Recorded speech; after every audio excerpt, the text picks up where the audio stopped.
Good afternoon, Andy. How are you doing? Hi Tom, you're right. Yeah, not too bad. Yeah, yeah. Yeah, It's like one of those. It's like one of those things where you kind of like keep coming back to people, and it's sort of the faces are drawn and kind of, you know what I mean? Kind of like we're actually going grayer or something like that. Yeah. As we record this today, we've got the this new Boris Johnson announcement. We'll not get into the politics and stuff, but I don't think it'll be driving classic cars every day. no, it'd be nice, but we'll see. We'll hold out for that one.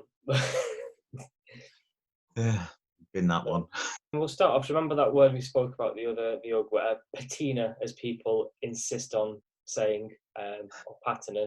Salvage Wonders classic cars this week on Quest was an interesting one on that topic, which is why I thought I'd bring it up with the yellow Beetle. It was a black Beetle, but it was actually a yellow Beetle, Yeah, yeah. which they salvaged and left unrestored, and just thought we'd start with chatting about that. First of all, how did you feel about the car when it arrived with them? Well, I kind of I kind of put a message. Paul Cowland is on Facebook, and I kind of put a message on his little advertisement for the show, saying about I hope you have more to do with the car and what happens with the car than Drew Pritchard, because what the decisions Drew Pritchard seemed to make are kind of way out there, like the Union Jack on the back of the Mini pickup and things like that. But you know, these are just different people's ideas, and it's nice. The drama of the show is basically it's that idea of Drew Pritchard and his idea on antiques and stuff, and also Paul Cowland's ideas on cars and maintaining cars and all that kind of thing. They're different opinions. Incidentally, both of them have a past form with Volkswagens and classic air-cooled Volkswagens. Both of them either own or that have owned many VW Beetles and stuff, which is probably why they spent an hour on the show this week rather than normally covering two cars. So my thoughts really were initially don't let Drew spoil it, but um, it's an interesting one because a friend of mine actually has a similar car to that. Because just to summarise it, they take that car which is in a garage. This guy can't do the resto on it. It's got blackboard paint on it, hasn't it, or something like that, and then there's like an orangey paintwork, and there's also the original yellow paintwork underneath. And the dilemma is, do you do a full restoration or do you keep that patina, whatever you want to call it? And that's the dilemma of the show. And the end result is they go down keeping the patina or the patina of the car as much as possible. And that's, I suppose, that's the deal breaker, really, isn't it? Is about how much do you spend on that? Because I think they spent about, was it 10 grand or 11 grand on. They bought it for 11 and they spent 11 on it, so 22 all overall. I can see how they get it back, but like you said, Well, if you sell it, it's as we speak, it's still on eBay. But of course, I think it went on eBay quite late on anyway, before just before the lockdown. But interestingly enough, a friend of mine who actually ended up in the show in the last 5 minutes of the show actually has a slightly later car, a '68 car, very similar to that one, same colour, Carmen Cabriolet, and he bought it. Not he didn't. Somebody had already had a go at it anyway, but he bought it with this patina look or patina look, and all the paint's rubbed back, and they've saved the paint, and you can see all the little weld marks where it's been spot welded at the factory. You can see all that, just like you see the car in the show. And he paid quite a bit less than what this one's now advertised for, so he got a good deal based on that fact. But it's the same kind of idea. But he has the original engine in his, and I think that was one of the things that I thought maybe that might not have been the right route, or maybe it does make it the right route. That if you've not got the original engine and transmission, obviously I think it devalues it, but does it make it more of a valid reason to not go the full resto route and to just maintain what's there? I don't know, but it's different. It's a different sale if the engine and the transmission aren't there than it would be if that car had totally survived. And yeah. then we can argue about how much paintwork was done as well. On top of what was maintained, there was stuff that was added. So what do you think? Yeah, going on the engine front, I think it's about the story as well, and how much of a story you're trying to preserve as much as a car. So, an example would be like the ZA we were talking about last week doesn't have its original engine in, but the engine that's in it has been in it for longer than the original was in it, and that's part of the car's story. Now, we've gone down the patina route a little bit on the ZA, mainly budget related.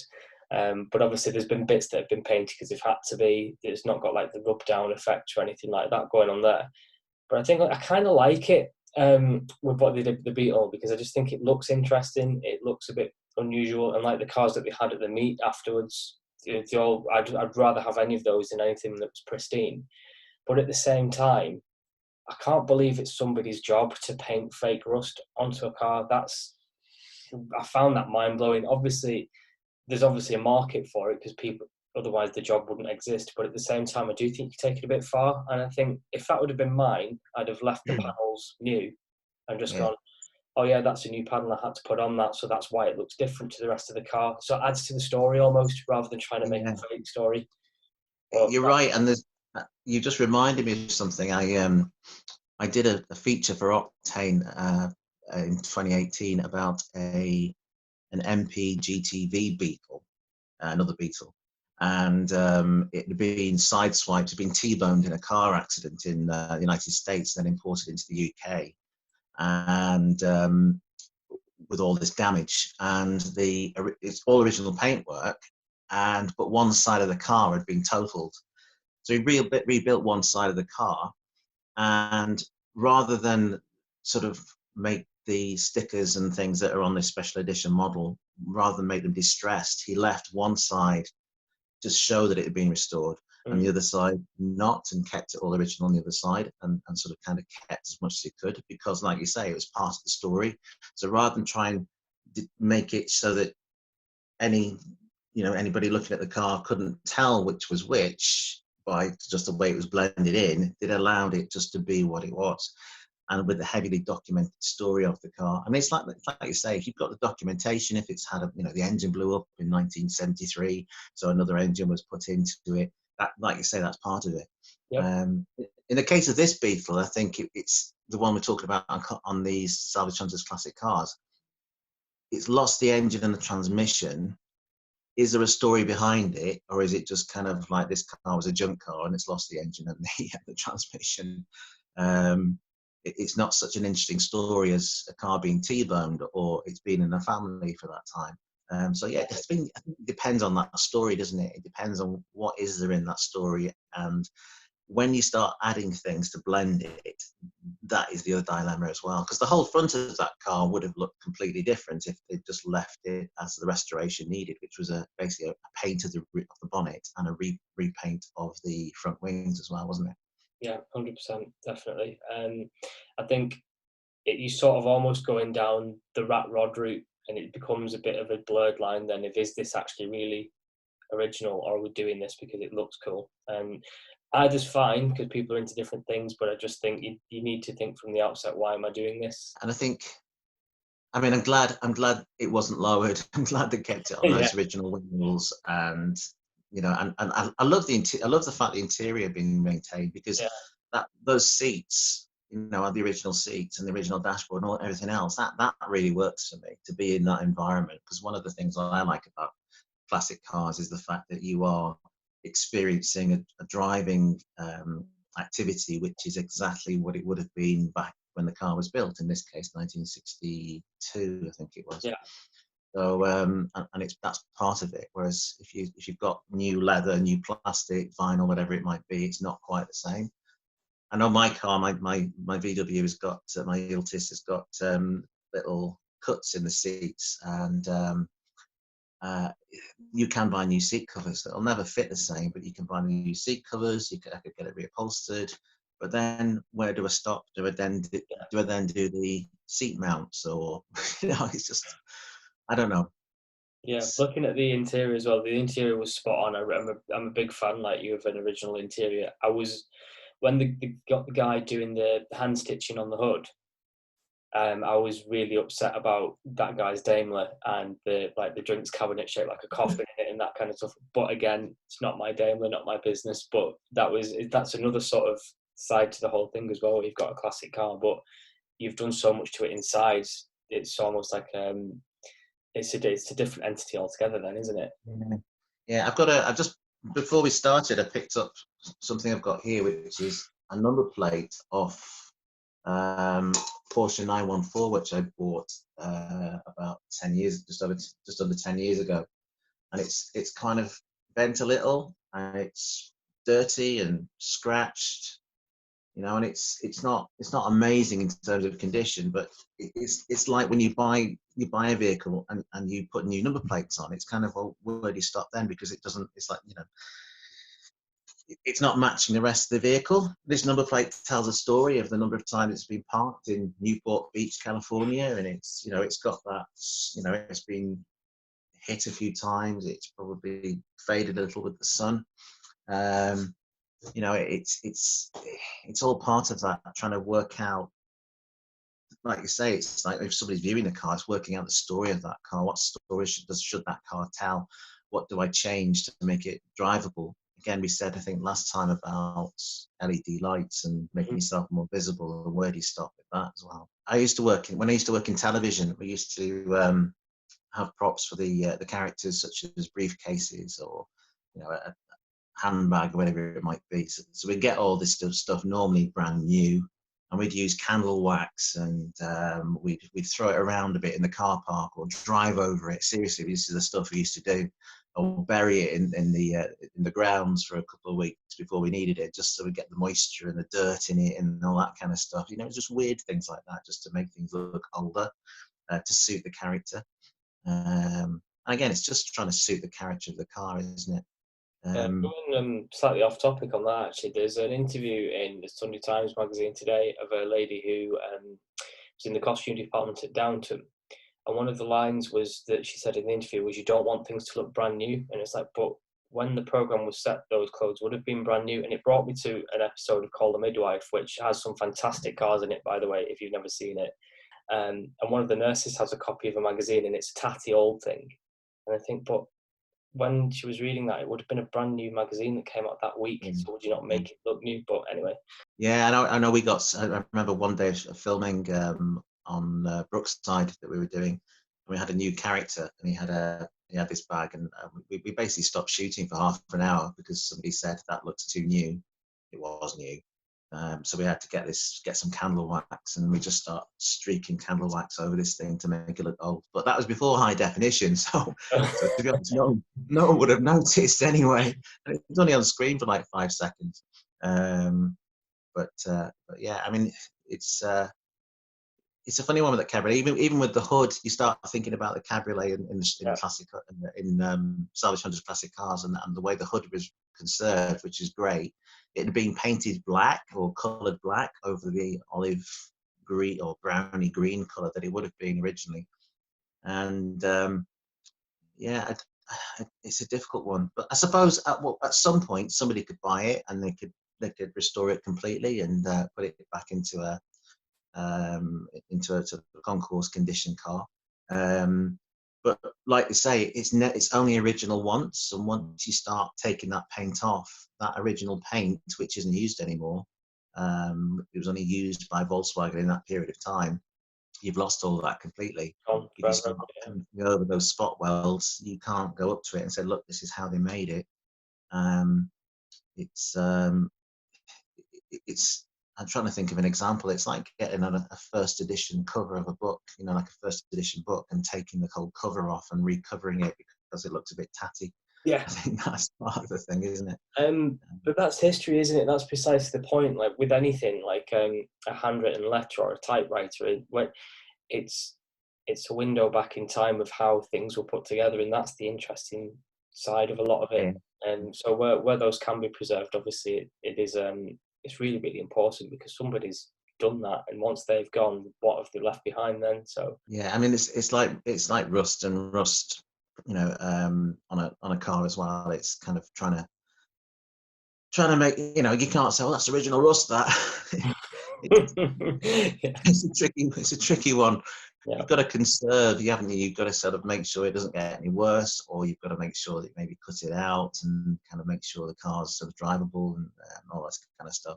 I think there are times though when you do buy things and you buy a car and you look at it and it has had a life, and it does tell a story of somebody over the years, touching it up, respraying with a rattle can, bits and pieces, and they don't look great. And at that point, there is that thing where you kind of it goes beyond saying, "Oh, that's the story of the cartels." Well, it looks a mess, Exactly. or it's hiding something. So there's a point where it just goes a little bit too far down one way, and you can't pull it back. Yeah. But certainly at the moment, in terms of what's crossing the auction blocks, anything that's patinated, anything that's got that history to tell, originality, that certainly does score big in terms of values on anything at the moment, completely of a restored car, and has done for the last 5 years at least. Again, it's that debate, patina or patina. Patina is what I always remember people talking Yeah. about, and then It's patina is same actually with the me. American Yeah. pronunciation, so that's kind of come into things. But yeah, that lived in that history that a car tells is the important thing. I know I've done bits on my car this week where I've cleaned the plastic lenses on the rear of the car on my car, and they've come up great. Some scratches on. Do I buy new ones? Well, I don't know. I thought just use what I've got. The nickel on the Speedo is damaged on one side, so I bought another one. It's actually new old stock. It fits better. It doesn't need a screw to hold it in place, so I thought that was a valid reason to change that. So I've done that this week.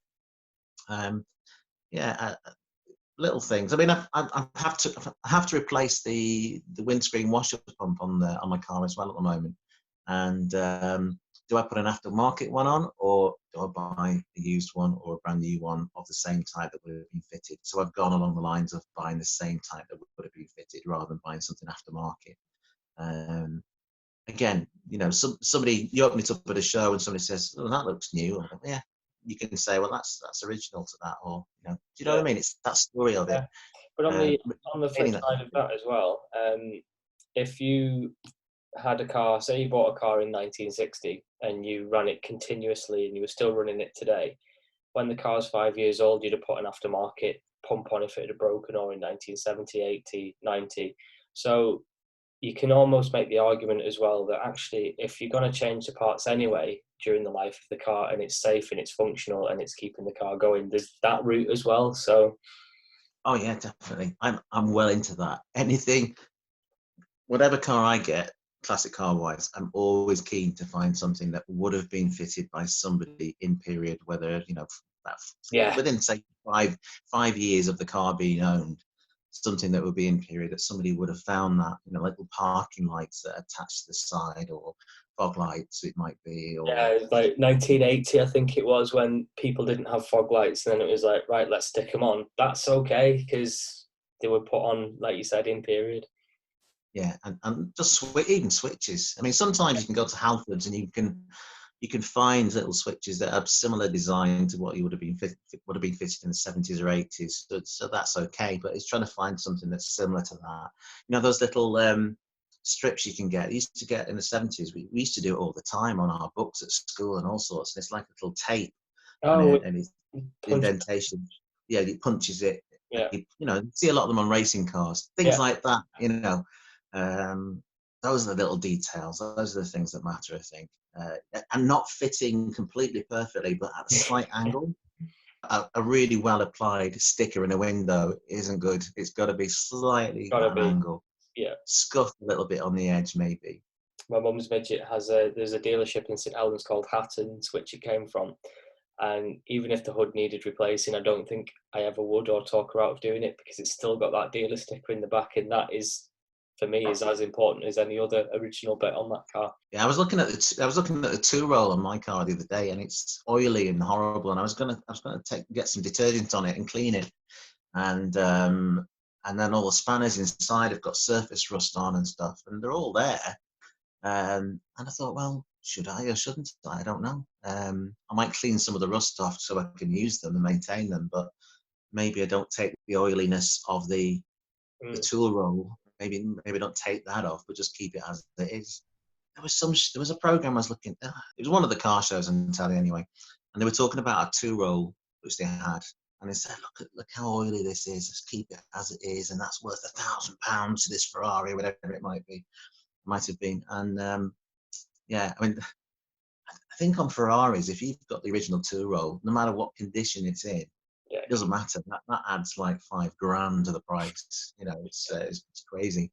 But you know, if it's what would have been seen at that time, or what would have been with that car, like my jack, this car jack on my car has got the original German number plate letters actually just painted on in white, really bad white paint, and that was done by somebody in its ownership really early on. It looks a complete mess, and but the jack works perfectly, and I might as well keep it on. It identifies it with that car, and like you say, it tells a story, doesn't it? You know, so. It's really cool. It's like it's in the headlining of the ZA. There's cigarette burn in the driver's side. I think, All right, right. I'll fix that, because someone early in the car's life did that, and like you said, it adds to that story, doesn't it? So, Yeah. yeah, just Although, a little yeah, although if you bought a modern car today, though, and that's probably a couple of years old, and you'd say, "Oh, get that cigarette burn out. I'm not having that." you You would, get it wouldn't out. you? Have you seen car SOS this week? That was an interesting one as well, where the car has needed a complete restoration. You couldn't have maintained any patina from that car. It was a hill climb car. It was a trials car, and they had to redo the whole thing. But there's nothing could have been kept from that, which is fair enough. But it was done. The resto seemed to be sympathetic with in-period additions, apart from one thing, right? And I don't know whether to tell you or see if you can spot it when you watch it. But there was one item on that vehicle that stood out like a sore thumb that would not have been around back in the period when the car was used. Right. And it just doesn't seem right for the car either. So I don't know whether I'll leave it with you, see if you can spot it. But I think we've always got to remember these cars are about drama, entertainment. They're not really about car restoration. Yeah. Yes, they are on some level, but it's all about entertainment and serving the story of those vehicles. Yeah. And if that includes looking at these cottage industries, making bits and pieces for the vehicles, if it includes a buyer buying the car or decisions that we don't agree with, what we're doing is we're involved in a process, which is basically storytelling at the end of the day, isn't it? It's but a lot of people get really hot under the collar, especially on the internet, talking about these things. Mike Brewer especially always gets lots of grief for wheeler dealers. It seems like we've come to a natural conclusion there. I think we'll say, let's just leave it to on the fact that that Beetle from Salvage Wonders Classic Cars is still for sale, and it's on eBay. And if you want to catch up with the show, I believe it's originally was on Quest, and I think it's available on something called Dplay, DPLAY, which is part of Discovery Quest. And you can catch up with Salvage Wonders Classic Cars on that.